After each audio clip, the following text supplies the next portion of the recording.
Well, hello there, gang. This is what I would anticipate is the final video that you'll have to watch for me, at least for this class. But the purpose of this is to give you a little bit of insight into the project that you're working on for the end of the semester. As a reminder, that project is essentially the final exam. There is no final that you'll have to write, that you'll have to take, multiple choice, true, false, whatnot. But this project is going to account for 25% of your grade. So it's important that you do well. It'll be easier to do well if you're very clear on what it is that I'm looking for. I will ask you, if you haven't done so, to pause this video, go into Georgia View, pull up the Dropbox for project, and print out the two attachments, because I'm going to be looking at those while I'm talking to you, both the instructions and the rubric, and I'm going to be pointing out some things on those documents that you'll want to keep in the back of your mind as you're developing and preparing your presentation. So if you haven't printed those yet, pause right now, go print those documents, and then come back. All right, I'm assuming that you have done that. You've got those papers in front of you now, and so let's talk through this thing. What we've tried to do this semester is give you a broader understanding of what leadership is, what it looks like, what a leader does, theories about what leadership is supposed to accomplish. We've looked at, from Eikenberry's perspective, characteristics that really good leaders seem to share. From Northhouse, we've looked at a lot of theories about what makes a leader, what a leader does, how leadership inserts itself into the real world in terms of gender and race and ethics and things like that. And now with Collins, we're looking at, from a little different perspective, what good leadership does in an organization. And so what we really want to see occur as a result of this class is a broadening of your perspective, a broadening of your mind, your worldview in terms of what leadership means to you. And hopefully, through the process of thinking Eikenberry, Northhouse, all those theories, Collins, what does it look like? How do we make our organizations great? How do we make ourselves great? You will have come up with some ideas that you can apply to your own life that'll make you a better leader, and that therefore will make your organization a better organization. What we want to do with this project is to kind of toy with all those ideas that are floating around in your head and see if they really are out there in the real world. So what I ask you to do is to identify some individual that you think of when I say the word leader. Now that could be your dad, it could be your mom, it could be grandma or granddad or your aunt. It could be your pastor or your rabbi or whomever it may be. Could be the person you work with now or somebody that you've worked with in the past, but it is somebody that you have a very personal relationship with, that you would feel very comfortable going and sitting down with for an hour, and they would feel like they are making some contribution to your growth, not that you are some sort of an imposition on their time. Because what I want you to do is actually sit down and talk with them. Now, they may be in Dallas, or they may be in India or wherever, and you may have to do this on the phone, but I would really like for you to be able to look at them. So if you can't go to the room where they are, I'd like for you to get on Skype, or I'd like for you to get on Google Hangouts or something. If you are interested in trying to get with them on the Ultra Collaborate in Blackboard, I can work with you to help them get a link like Kevin Eikenberry did to join our class, and you can talk to them that way. But Google Hangouts or Skype or something like that, maybe FaceTime, I don't understand all those kinds of things with your smartphones, but I'd like for you to be able to look at their face and then be able to see your face and look at facial expressions and reactions and nonverbal language and things like that. So identify this leader and go ahead and start communicating with the leader about what this is all about. The purpose of this is to get your thoughts, Mr. Leader, Uncle John, whoever, about what leadership is and how you see it around you, how you feel like you live it out, where you have learned various techniques and skills in the past. I want to kind of pick your brain, explore your view on this. Listen to what you talk about after I ask some open-ended questions. And kind of in my mind, as you're talking, Mr. Leader, see if that kind of lines up with some of the things I've been studying. And then when you've kind of finished with your free-form ideas about what leadership is, excuse me, then I'm going to want to ask you some specific questions about things that we've been studying, and see if you recognize those ideas, if you think, yeah, that's interesting, I hadn't thought about that, but I do that, or whatever. And in the course of that, just tell me what you think, and here, what do you ask? What do you feel about these specific questions that I want to ask you that you haven't addressed proactively? You, as the student, pull those ideas together, compare them to what you've been reading in the 3 textbooks, and then you create a little presentation about this particular leader and what you've learned from this leader that you could use in the real world. Hopefully that's a decent overview of what we're trying to do here. Ultimately, you may spend a couple of hours interviewing this person, putting your thoughts together, laying it out logically on note cards or whatever. But ultimately, the deliverable, so to speak, is a 12-minute oral presentation. And we will get on the Ultra Collaborate, and you will have your time. You will start talking. I'll hit my timer, and you'll just talk through the flow of what I'm looking for here. And you will have practiced this several times, and when you are done, you'll be somewhere in the 11 to 13 minute range with the target at 12. And we'll talk about the grading rubric here in just a second. But I think that if you kind of use this handout as a tool to organize your ideas, unless you just get nervous and talk real fast, you ought to be able to hit 11 real easy. And unless you just start chasing rabbits and throw in a lot of stuff that you hadn't planned on because your mind's wandering and whatnot, you ought to be able to finish up by 13 pretty easily and get the full points for that. So let's do it this way. As we look at that instruction sheet, figure out who it is that you want to talk to. Somebody that'll be willing to give you their time, who'll be enthusiastic about it, who will have the philosophy, hey, I'm just honored to be able to help you as you learn about leadership. I'm kind of honored that you think of me as a leader, and I'll do whatever I can to help you. That's the kind of person you really want, because you'll get good information from that person. What you want to do, first of all, is to think about what you've learned in Eikenberry, Northhouse, and Collins, and make some notes as to some ideas that you think are important.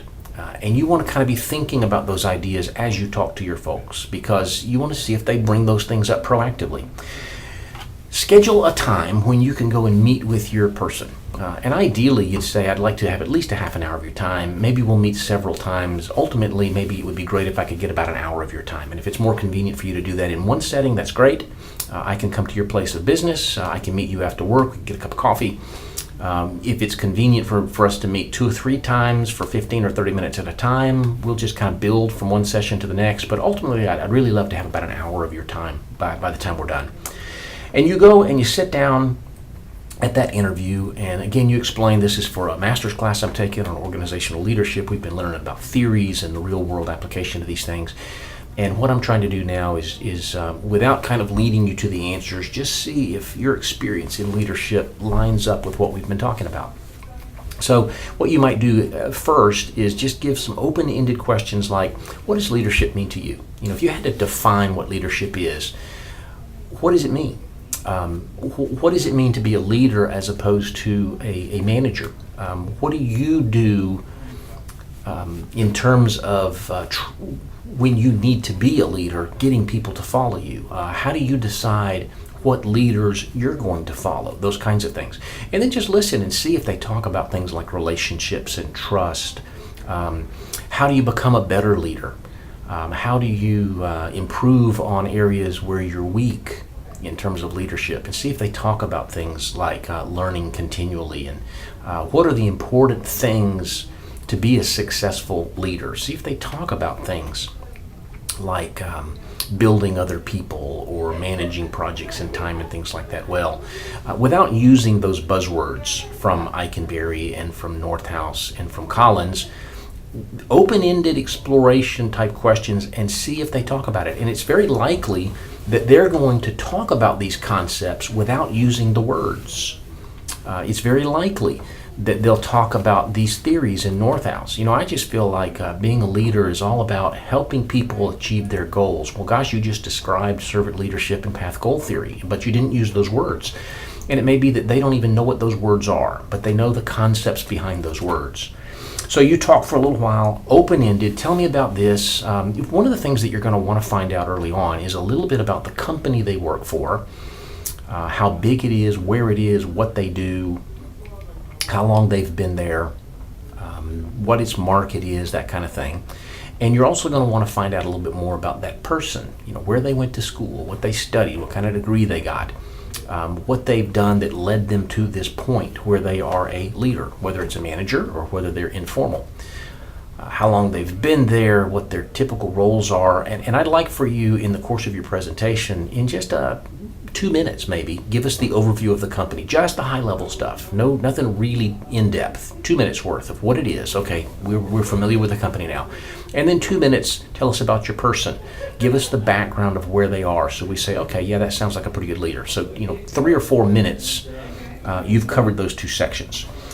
Then the basic part, the bulk of your presentation, maybe 8 or 9 minutes worth of the overall presentation, is just talking about this interview. I asked, it can be very informal. It doesn't have to be very academic.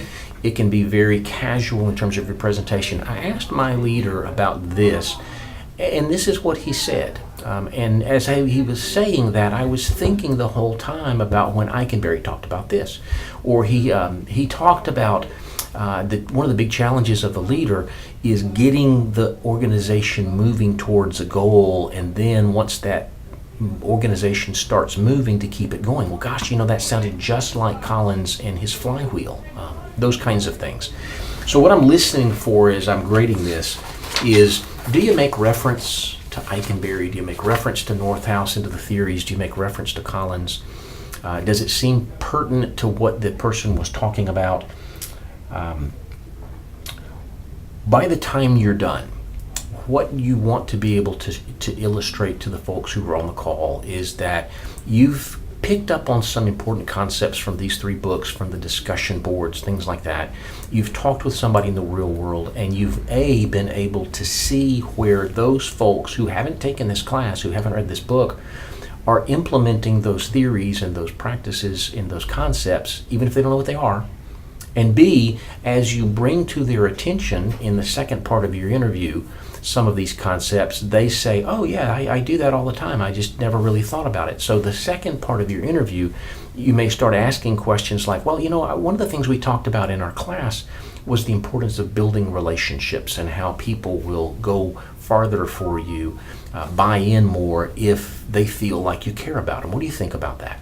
Or maybe pull some concept from Collins, maybe ask them about the idea of the level 5 leader. Don't use those terms, but one of the things we talked about was how the best leaders seem to be those who are very humble, who direct the attention away from themselves, give praise to other people but accept the blame rather than the other way around. Do you find that makes any difference in leadership? You can even talk about Collins after the fact, after they answer it, but part of this is how well do you bring in the ideas from the book, from multiple books? How well do you bring in ideas directly from your person? Almost to the extreme that you use words like "my person said" and then you give us a quote, or he or she shared the concept that blah blah blah, or she said that a typical thing, a part of her day is doing this, and then tie that back to one of the ideas in the books. Pull ideas from the books. Pull ideas from your person, tie them together. Aha, this is stuff that matters. All right. So in the course of your 12 minutes or so, if you're looking at page 2 of that project description summary sheet, short introduction, what do you want to do? The reason why we did this is because I wanted to see if this leadership stuff that's in all these books really works its way into the real world. Something like that will probably be plenty. Couple of minutes about the organization as a background, couple of minutes about this person as a background. We are no more probably than 4 minutes into your 12 minutes. Then you've got about 8 minutes where you talk about the interview. What did you learn? What did they say? What got reinforced to you? Then a couple of minutes where you say, from all of that, I'm really beginning to see where this idea is critical. That if I can't be good at this idea, then I'm going to struggle as a leader. As I assess myself through all these different things that we've done, I've come to the conclusion that I'm not as strong in these areas as I would like to be. And based on my conversation with Mr. Stevens, that's going to be really important. Eikenberry started out by saying, identify where you're strong, make yourself stronger, identify where you're weak and make yourself stronger. Here's some things I can become stronger in. Here's some things that I'm weak in that I need to work on. If I can even improve in one of these things, I would say this one, then I can be a better leader. And this is part of the plan I'm going to have going forward. The last thing that you want to do is just some quick closing remark. I don't want you just to quit talking and us go, wait a minute, where'd that go? But kind of wrap it all up. What did you learn? How are you going to use it? That's 12 minutes. You ought to be able to do that. And I would say that if you've got pretty good notes and you're referencing them but making eye contact with us, you're keeping an eye on a timer clock or something, you don't want to kill time to fill up 11, 12, 13 minutes. But you do want to kind of pace yourself to where you finish in that time frame. That's a 2-minute gap. That's a pretty long gap when it comes to delivering presentations. You ought to be able to get 11 to 13, and ideally you're hitting right on about 12. From the perspective of the rubric, the introduction's worth 5 points. I'm going to really kind of default to the 4s and 5s. You either do a good introduction where you kind of get the thing started, or you do an outstanding. I don't imagine that there'll be very many poor introductions, although that could happen. It probably won't be that there's no introduction. The organizational overview, 10 points, just the basics. Do we understand what this company is and what they do? The individual overview, 15 points. Do you set up very well who this person is, how they got here, what their background is? It'll be interesting to see as we listen to these things, how many of them have college degrees, how many of them don't, how many of them have master's degrees and don't. How many of them are relatively new to this organization and this industry, and how many of them have been in it for 30 years? And we'll begin to see that leaderships come from all shapes and forms and all walks of life. The interview itself, 40 points. You see that of the 25% of your total grade that this thing produces, 40% of that 25% is how do you share what you learned from this interview? And I'm looking for things like you reference multiple books, you pull ideas directly from the person, and you fill your time pretty well. And then the personal application, 15 points. What did you learn from all this? How can you use this going forward? Closing, 5 points. Did you summarize it pretty well and bring it to a logical conclusion where we weren't left hanging? And then 10 points of it, 10%, is related to the time that you use. You don't have to give me anything. We're going to use Ultra Collaborate, and you can share your screen and you can show us a PowerPoint if you want to. That's not necessary. It's not required. I would really kind of encourage you not to do that unless it just really helps you. I think that you can accomplish the same thing with note cards. And if you can get your notes onto 2 or 3 note cards, you can even tape them to your computer screen so that you're looking at your camera and glancing at the note cards and making good eye contact. You don't have to give me your note cards. You don't have to write a paper. You don't have to give me an outline. You don't have to do anything except submit a file that says done. Now, on a call, there will be 4 of you who are jittery because you're presenting that night. There will also be 4 of you who are just observing, getting ideas, learning about what other people are learning. If you are one of the 4 presenters, when it's over, you'll submit the file in project that says done. If you're one of the observers, when it's over, you'll submit the Dropbox for call 4, saying done. And then on a different day, if you're a presenter, you'll be an observer. And if you're an observer, you'll be a presenter. I hope all that makes sense. I hope that this is not one of those, oh gosh, we got another project to kind of do. Oh gosh, we got an oral presentation to do. This, I hope, really kind of gives you the opportunity to mull it all over in your head, put it all together, create a big picture of what leadership is and where you can grow and how you can use this thing because you see it in somebody that you respect. One last thing that I would suggest to you, not part of the grade, not part of the requirements, but I would suggest to you, I would recommend to you that when this is all done, that you write a little note and you send it to that person that gave you their time, just saying, hey, I appreciate your time. It was very enlightening to me. It really reinforced a lot of ideas. Maybe even if you're comfortable with the feedback you get from me, you can say, hey, I got an A on this project largely because of what you did to help me, and I'm grateful for that. I don't know. But I'd encourage you to send some sort of a little thank you follow-up note. Hopefully that tells you a lot about what this project is, how to do it, what I'm expecting, how I'm going to grading. If you hit your time, if you cover main ideas, if you seem coherent with what you're doing, I would anticipate everybody's going to do very well on this. I'm not looking to trip you up here. I'm looking to reward you for what you have accomplished and what you can show me that you've learned. If you have questions, send me an email, and I will get back to you with some specifics. But hopefully you've gotten recharged, you know where to go, and you're ready to go full steam ahead.